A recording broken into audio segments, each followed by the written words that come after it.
all. Another cool, somewhat cool, foggy morning here in San Francisco. And we're going to be talking about alternative energy because I've noticed a lot of people are talking about it in only one kind of way, favorable.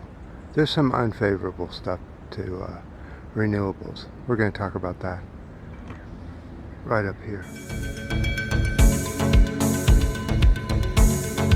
So the whole thing with renewables is sort of like a strange relationship with the actual renewables that are out there, such as hydro.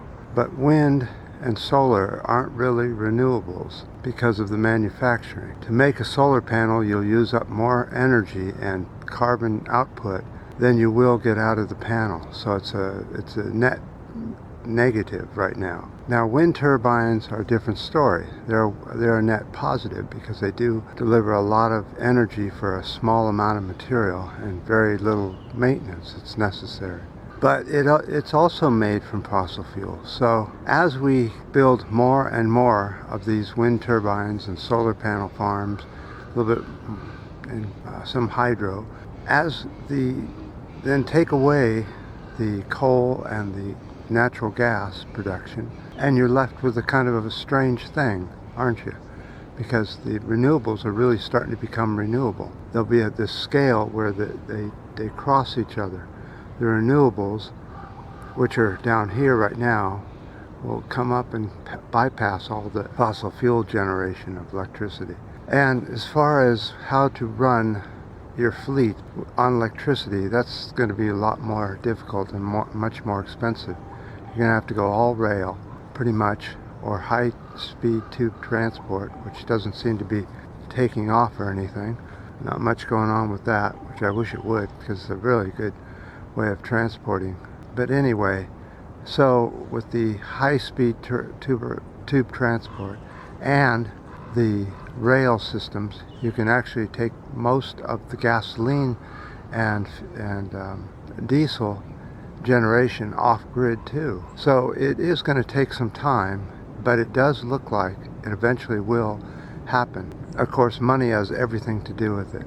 And you've got these offshore wind farms now, which I think are probably the best bet, as long as they're not in a bird sanctuary area. But a lot of the ocean is sort of open and dead, and you could easily put these farms over the top. Nothing would ever see it, it wouldn't bother anything, and you just recycle the wind farms once they're used up. Now that's another problem, is they don't know how to recycle a lot of it.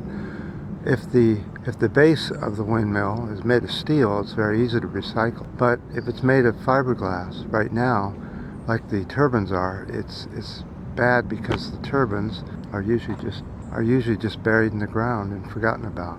They're not recycled or reused for anything else. But that can change, and there are some new studies showing that we can take some kind of fiberglass type material, make the blade out of it, and recycle it all back into the same material again later on, and put it all back together again.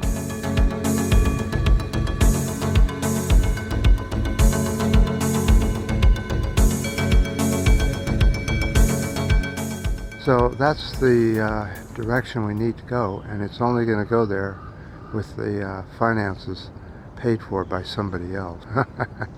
Now, solar panels, those are never going to, I don't think, ever make enough electricity to pay in what they take away as far as solar power and taking over the grid with them.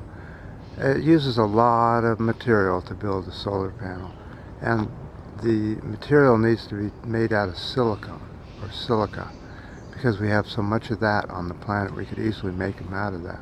It's just that it's trying to figure out how to do that. Lots of R&D is needed, lots. Years ago when Bill Clinton here in the U.S. was running for president, he talked about the R&D of needing to put into alternative energy so that we don't burn ourselves up. Unfortunately, not too many people remember old stale and forgotten speeches other than the politicians themselves. But who cares? Who cares about the politicians, right? I mean, how many do we really remember that did anything good? not too many.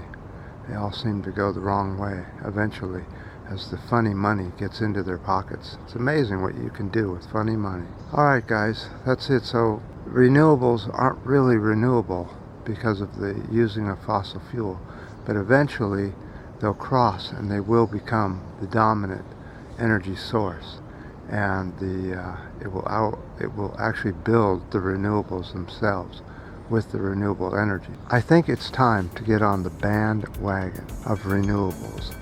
We need to do something and do it fast. We're running out of time so fast you can't believe it. I do appreciate the ups, the downs, the new subscribers. And until next time.